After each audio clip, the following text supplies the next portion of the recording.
Hi there, starting as a PI can be a very challenging time. It's also a very critical time to establish yourself as a scientist, and therefore I very often get asked what are my best tips for starting PI or group leader. And here are my 9 best tips. The first point, and this is not by chance, the first point is hire the right people.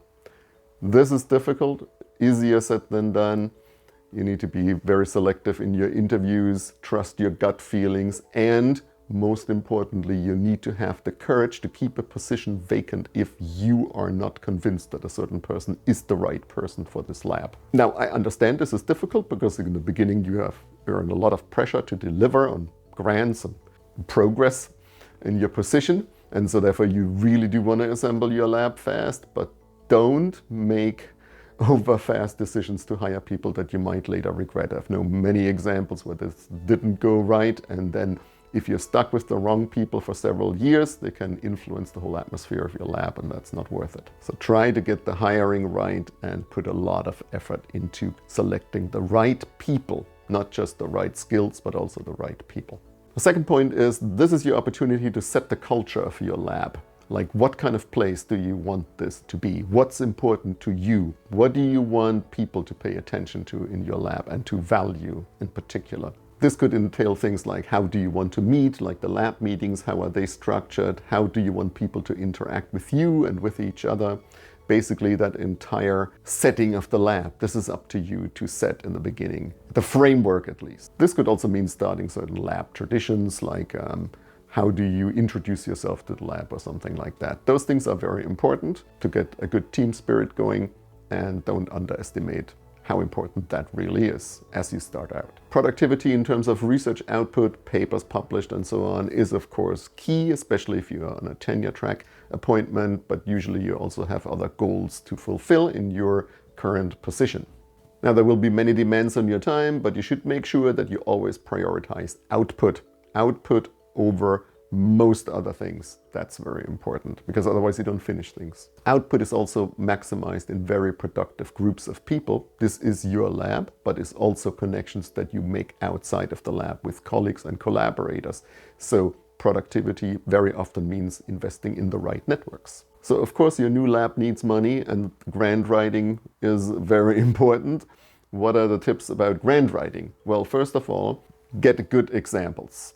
I think that is just the basic advice, is like get your colleagues to give you some of the successful grants that they have written in the past, so you have something to model your grants after. Now, collaboration can also be very important in securing grants. And therefore it is important that you're a little bit multivalent. You're not too narrow in what you do, so you can connect with enough people. But don't spread yourself too thin, because it will get you in too many different directions. We'll talk about that in another point, but I think this is also very important to think about here in the grant proposal topic. Now, there's always going to be the temptation to go after that shiny grant, that mega grant, whatever it is in your country, the very prestigious grants. And of course you should go for them, but my advice is to first secure your basic grants. You need probability in your favor as you start out. Yes, you should go after that super grant, but make sure you first have the basic grants to get your lab going. So whatever that is in your country, make sure you write the standard grants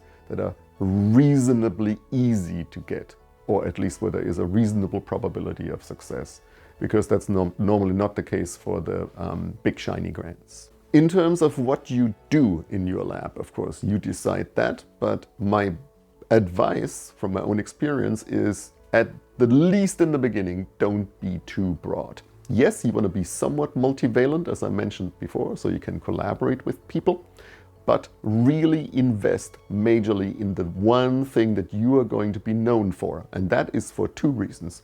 First of all, if you establish expertise in a certain area and a certain street credibility, you will have a much easier time getting grants, getting published, and also getting invited to talks and conferences, because people will identify you with a certain topic, and they will not if you become too broad, too fast.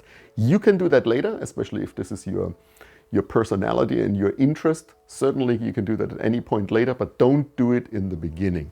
The second point is, this is going to be a difficult time anyway, with many demands on your time, and if you are too broad in the research that you do, it will be next to impossible to keep up with the literature. It will be exhausting. So I think, again, in the beginning, be maybe a little bit narrower than you think you should be, especially if you have broad interests, because in the beginning it doesn't pay off to be too broad. Teaching is, of course, a very important topic if it's part of your assignment, and teaching is super important. It's important to do well. It can also be a source of joy, and it can be, of course, how you also attract students to your lab. But teaching is also inherently a bottomless pit. You can always do better. You can always play around with every slide. You can get better examples, newer examples. It's basically endless. And this is particularly important as you start out, because very often you're going to be designing courses more or less from scratch. At least you will make a certain course yours. And that takes a lot more time the first few times that you teach that course than later on. So here's my advice. Of course, you don't start from a blank page. Make sure you get some templates to use from colleagues or off the internet, so you don't start completely from scratch in a course that you're designing, because that takes way too much time. And the second general point is just make sure that your teaching is solid. It doesn't need to be awesome. If this is your specific interest, of course, you will devote more time. You can't help yourself. But I think if you have to do research, teaching, and service, as in most positions of this type, then you cannot let yourself consumed by just the teaching. So therefore, you need to draw the line at some place. Do a solid job. It doesn't need to be spectacular, because once you have taught it once, in the next year, and the next year, and the next year, you can always incrementally improve it through time.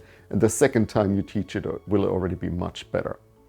But in the beginning, you just need to design a course that's solid. Now, when you are in a position, you are at an institution, you're a department, a school, a college, or whatever it is, or a lab, and therefore it's important to invest in that immediate surrounding, whatever that is for you. And you need to do this from the very beginning, steadily, gradually. Don't overdo it with committee assignments and things, but invest in your place. What does this mean? Well, it just generally means taking an interest in what's going on. What do your colleagues do? Go to meetings, go to departmental parties and gatherings, and just participate. Make friends with your colleagues, because it's very important to get their support at various stages of your career. And your local colleagues are very important, because they're your immediate surroundings. And we often forget that those are also very important people with whom to network, not just people at faraway places. You have a set of colleagues at your local place that are very, very good sources of information and, well, exchange. So do invest in that in your immediate surroundings. Also, when you're on committees, make sure, don't be on too many committees, but when you're in committees, make sure that you make valuable, honest contributions, that, people get to know you as somebody who is reliable. I think that is very good advice. Take a real interest in mentoring. It may seem it's all about you, and of course it is a lot about you from your perspective in terms of, will I earn tenure, or will I get promotion, and will I be successful in my role for this lab? But there is no way you can be successful without a good team. And you get your good team by mentoring people. And of course, your job as a team leader or PI is also inherently to educate and lead and mentor the next generation of scientists. And that means also to pass your values and what's important for you on to them. And the last point, this is definitely a stressful time. I mean, this is a stressful job anyway, but I think starting in your role as a new PI or group leader is particularly tough, because there are so many things that happen at the same time, as we already talked about. And therefore, it's important to keep a healthy balance in your life and to look out for your mental health, because if your mental health goes to hell, then nothing is worth it. Then nothing really saves you, and no success will make you happy. So I think it's very important to keep that balance. What does that mean specifically? Well, it can mean all kinds of things for you, depending on who you are as a person, but it may definitely also entail learning to say no when there are too many people asking you for too many things, to be on this committee, to help with that paper, to be on too many grants or whatever. the case may be, you will be asked things. And so it is difficult in the beginning to say no as you establish yourself, but I think make sure you say yes to the right things. And over time, learn to say no for the things maybe that you can do later in your career. Because now you're establishing yourself and you just can't do it all. And it definitely means also having breaks, regular, whatever breaks you need to take them. There's just no way around it. Well, those are my 9 tips. I hope you find them useful. Let me know what you think about them in the comments. And with that, thanks for tuning in. See you in the next one. Bye.